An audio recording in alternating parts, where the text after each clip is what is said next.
السلام علیکم دوستانو، په دې هیله چې ټول به راته روغ او جوړ یاست. تازه او بد خبر، سریلانکا کرکټ ملي لوبډلې په درېیمه 50 اوریزه لوبه کې افغانستان ته بهترینه شرموونکې ماتې ورکړه.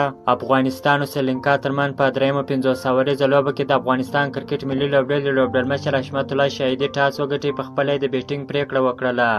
په 22.2 اورونو کې د ټولو لوبغاړو په سوځېدو سره 114 منډې جوړې کړلې. د افغانستان کرکټ ملي لوبډلې ډېره خرابه بې خونده توپوهنه وکړله. د افغانستان په سکواډ کې دوه پیاوړي نور بیټسمینان هم وو، لکه اکرام علي خیل، ریاض حسن. هغو ته بیا هم چانس نه ورکول کیږي، خو رحمان الله ګربز ته بار بار چانس ورکول کیږي، د خپل چانس څخه ګټه نه اخلي. مسلسل ناکامه راغلی دی.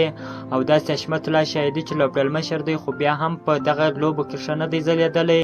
د سریلانکا کرکټ ملي لوبډلې ډېره خوندوره په زړه پورې توپ اچونه وکړله. د افغانستان کرکټ ملي لوبډلې په 114 منډو کې راټوله کړله. د سریلانکا کرکټ ملي لوبډلې ته که وګورو، په هر اړخیز ډول یې ډېره خوندوره په زړه پورې لوبه وکړله. هغه که بالینګ سي، که فیلډینګ سي، که بیټینګ سي، په درې واړو فارمټونو کې ډېرې خوندورې په زړه پورې لوبې وکړلې. د 114 منډو هدف په تعقیب کې سریلانکا لوبډلې ډېره خوندوره په زړه پورې توپوهنه وکړله. په 14 اورونو کې د یوه لوبغاړي په سوځېدو سره یا د هدف ډېر په اسانۍ سره پوره کړي، خو افغانستان ته یې په 9 ویکټو ستره ماتې ورکړه. افغان لوبډلې په توپ اچونه کې هم ډېره خرابه بې خونده توپ اچونه وکړله. نه راشد، نه مجیب، نه فضل، نه فرید ویکټه واخیستله. یوه ویکټه ګلبدین نایب واخیستله، خو په 9 ویکټو یې دغه لوبه وبایلله. سیریز هم سریلانکا وګټي. که مو چیرې دغه ویډیو خوښ شوې ده، په چینل کې نوی یاست نو حتما زموږ چینل هم در سره سبسکرایب کړئ. تر بلې ویډیو پورې د الله په امان.